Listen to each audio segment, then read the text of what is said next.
வணக்கம். தமிழில் என்கிற ஜோதிடம் ஆராய்ச்சி பற்றி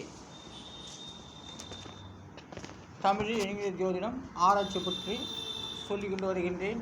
இதான் அந்த எண்ணிடம்.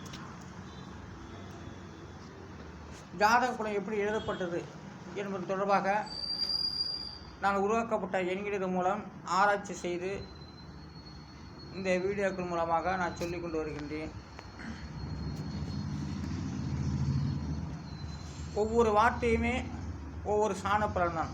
ஒவ்வொரு வார்த்தையுமே ஒரு நம்பருக்கு கட்டுப்பட்டது தான். அப்படி இருக்கின்ற வேளையில் எல்லா வார்த்தைகளும் ஒன்றாகி விடாது. அனைத்து வார்த்தைகளுமே ஒவ்வொரு வார்த்தைகளுமே ஒவ்வொரு சாண பலன், ஒவ்வொரு நம்பரை குறிக்கிறது.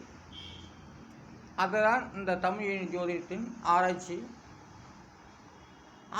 என்ற ஜோதிட ஆராய்ச்சி என்றால் நான் அங்கு கிடக்கிறதுக்கு இங்கு கிடக்கிறதுக்கு அதை பற்றிலாம் பேசிக்கிட்டு இருக்காங்க. ஜோதிட ஆராய்ச்சின்னா அதை பற்றியே பேசக்கூடாது. ஜோதிட ஆராய்ச்சின்னா நம்ம தமிழ் என்னென்ன புதுமையாக உருவாக்கிட்டு இருக்காங்களோ அதை விட நம்மளும் ஜோதிடத்தில் வந்து பெரிய ஆளாக வரணும், தமிழுக்கு நல்லா ஒரு புரியும் ஒரு எண்ணிக்கை எடுக்கணும் அப்படிங்கிற ஒரு எண்ணம் உள்ளவர்கள் எங்கேயுமே யாருமே கிடையாது.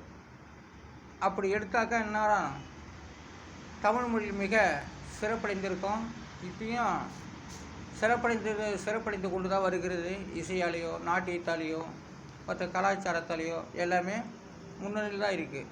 ஆனால் இந்த சோதி என்பது யாருமே வந்து நிரூபிக்கவே இல்லை. நான் ஒருவன் தான் இந்த தமிழ்நாட்டில் நான் உருவாக்கப்பட்ட எண்கிணிதம் மூலம் எண்கிணிதத்தை உருவாக்கி ஜாதக பலன் அதுக்குரிய வார்த்தைகளை நான் சொல்லிக்கொண்டு வருகின்றேன். ஒவ்வொரு வார்த்தையுமே ஒவ்வொரு நம்பர் தான். எல்லா வார்த்தையிலையுமே ஒன்றாகி விடாது. ஒவ்வொரு வார்த்தையும் ஒவ்வொரு சாணப்பலை குறிக்கிறது, ஒவ்வொரு நம்பரை குறிக்கிறது. அதுதான் எண்கணிதம் என்கிறது. தமிழுக்கு 240 எழுத்துக்கள். அந்த 240 எழுத்துக்கும் தனித்தனி எண்கிணிதம் கொடுக்கப்பட்டு அதை நான் வார்த்தை அடிப்படையிலே உறுதி செய்து சொல்லிக் கொண்டு வருகின்றேன். இப்போது தாம்பத்தியம் என்ற வார்த்தைக்கு 6 எழுத்துக்கள். அந்த 6 எழுத்துக்கும் 5, 7, 9, 4, 2, 7 கூட்டினாக்க 34. அதோடைய விதி என்கிறது 7. தாம்பத்தியம் சொல்கிறாங்க இல்லையா, ரகசியமாக நாகரிகமாகவும் தாம்பத்திய உறவுகள் என்று சொல்லப்படுகிறது. அந்த தாம்பத்தியம் என்று சொல்லக்கூடிய வார்த்தை 7வது எண்கிணத்தில் வருகிறது. 7ஆம் இடம் கலத்திர சாணம் என்ற சாணத்தில் 7வது நம்பரில் 7வது எண்ணில் வருகிறது. தாம்பத்தியம் 7வது எண்ணிற்கு வருகிறது.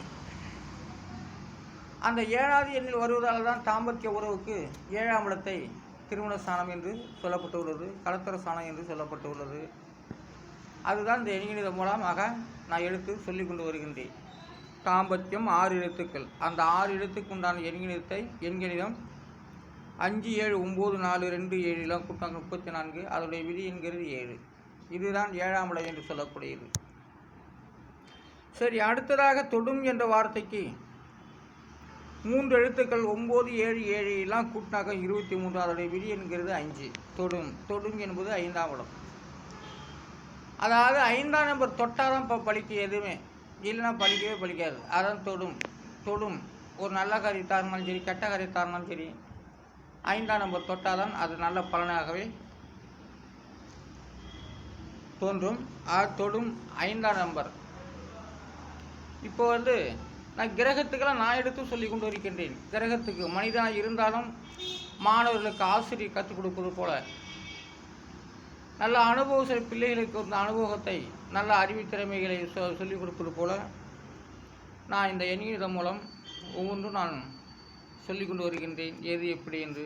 ஆனால் இந்த தமிழ் வந்து நான் சொல்லுகின்றேன், இது ஒரு வார்த்தை தொட்டாதான் எல்லாமே மலரும். பாடல் கூட நிறைய இருக்குது, தொட்டால் பூ மலரும் அப்படிங்கிறது. அதுபோல் இது தொடும் என்ற சொல்லுக்கு 7வது எண்கிணிதம், 5வது எண்கிணிதம். தொடும் என்ற சொல்லுக்கு 5வது எண்கிணிதம் வருகிறது. அப்போ 5ஆம் நம்பர் வந்து சாதாரண நம்பர் இல்லை, பஞ்சபூதத்தையும் குறிப்பிடக்கூடியது, பஞ்சமாதிபதியே குறிப்பிடக்கூடியது, பூர்வ புண்ணிய ஸ்தானத்தை குறிப்பிடக்கூடியது. அதான் தொடும். ஐந்தாவது பஞ்சபூதமும் வந்து தொட வேண்டும். அப்போ தான் நம்முடைய நாவிலே, அறிவிலே, புத்தியிலே நல்ல ஒரு சிறப்பு லட்சணமாக இருக்கும். அதனால் வந்து நம்மளுடைய வார்த்தை அடிப்படையில் தமிழ் என்கிறம் ஆராய்ச்சி செய்து சொல்லிக் கொண்டு வருகின்றேன். ஆராய்ச்சி என்றால் என்ன அப்படிங்கிறது இதுதான். ஆராய்ச்சிங்கிறது 1, 2, 4 இருக்குது, ராகு 5 இருக்குது, இப்படிலாம் ஒரு பெரிய காரியம் இல்லை. அது எப்படி உண்டாக்குனாங்க அந்த காலத்தில், எப்படி ஜோதிட பலன் எழுதப்பட்டது என்பதெல்லாம் கண்டுபிடிச்சிருந்தாக இன்றைக்கி தமிழ் மொழி, தமிழ் எண்ணிக்கை தான் இன்றைக்கி வளர்ச்சி அடைஞ்சிருக்கும். இதை நான் உருவாக்கி என்னுடைய தலையெழுத்து, என்னுடைய விதியம்சம், இந்த எண்கிழத்தை எடுத்து நானே உருவாக்கி இதை வீடியோ காலில் சொல்லி கொண்டு வருகின்றேன். ரஜ்ஜி பாருங்கள், ரஜ்ஜிக்கு வந்து 3 எழுத்துக்கள். அந்த 3 எழுத்துக்கு உண்டான எண்ணிக்கை 3, 3, 9, 8, 3, 9, 5 இதெல்லாம் கூட்டினாக்கா 17. அதனுடைய விதிங்கிறது 8. ரஜ்ஜி என்பது மாங்கலி சாணம். ரஜ்ஜிங்கிறது ஒரு முதுகெலும்பு போன்றது. ரஜ்ஜி தான் மிக முக்கியம் ஜாதகத்தில். ஜாதகத்தில் மட்டும் நான் 8ஆம் இடம் ஆயுள் சாணத்தில் போய் கொண்டிருக்கு ஜாதகத்துக்கு. அந்த 8ஆம் இடம் ஆயுள் சாணம், ஆயுள் கிரகத்தில் வந்து ரஜ்ஜி போய் கொண்டிருக்கிறது. மாங்கல்ய பாக்கியம், மாங்கல்ய ஸ்தானத்திலிருந்து 8ஆம் இடத்தில் ரஜ்ஜி அமைந்துள்ளது. 8ஆம் இடத்து பலனாக ரஜ்ஜி தோன்றுகிறது. ஆயுள் சாணம் கணவன் மனைவிக்குள்ள ரஜ்ஜி 2 பேர்த்துக்கும் ரஜ்ஜி இல்லைனாக்கா அவர் கட்டப்பட்ட தாலிகளுக்கு வந்து சில கெடுதல்கள், தீவினைகள் ஏற்படும் போது தான் கணவன் மனைவிக்குள்ள சண்டை சச்சரவுகள் ஏற்பட்டு விவாகரத்தும், ஒற்றுமை இல்லாமலும், பிரிந்து வாழ்வதும், சஞ்சலமாக வாழ்வதும், குறை சொல்லி வாழ்வதும் இப்படியெல்லாம் வருகிறது. அதான் ரஜ்ஜி என்பது 8ஆம் இடத்து பலனாக வருகிறது. 8ஆம் இடத்தில் வருகிறது.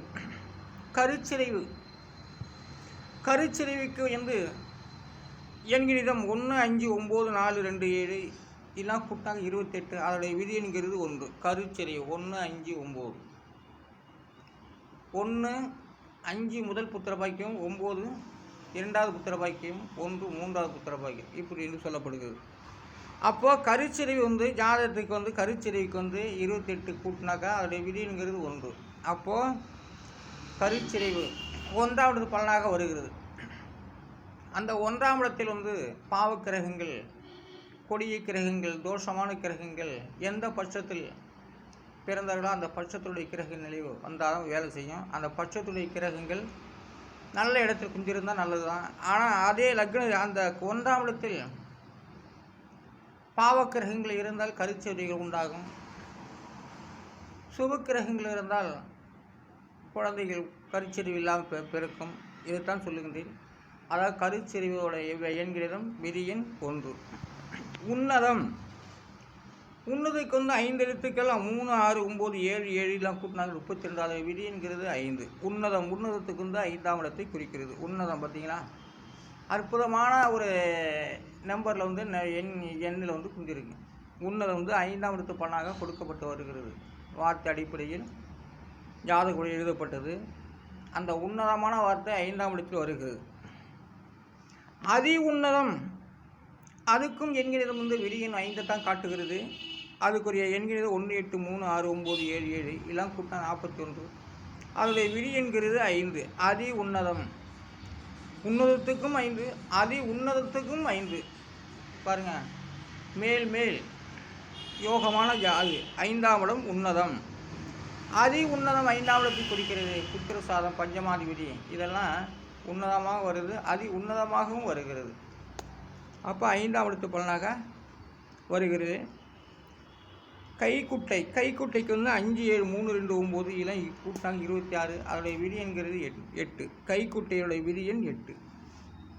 கைக்குட்டைனா தான் துடைக்கிறது, கையில் வச்சு துடைக்கிறது, அதான் அந்த இதுதான்.